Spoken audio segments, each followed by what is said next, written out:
Over the past couple of weeks, Sioux City has received roughly 11 inches of snow.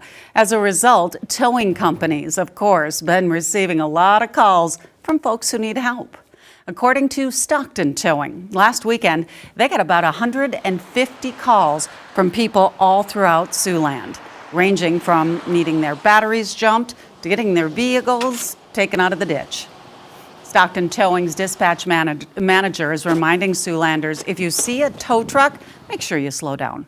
Pulling vehicles out of the median is huge because obviously they're on the right side. They don't have a big shoulder, so we're kind of taking a little bit of that travel portion on the highway. There's people flying past. They just don't care. That's the big thing. Obviously, when you see a wrecker or anything with flashing lights, amber lights, red, blues, whatever it may be, give them a little bit of space, slow down, move over. If you plan on traveling during a snowstorm, of course, it is recommended to check those road conditions before you leave. Make sure you have an emergency kit with a blanket, extra cloths, and snacks. Coming up tonight at 6, our KCAU 9 News reporter Tyler Euchner is going to talk more about what happens to your vehicle once it gets towed.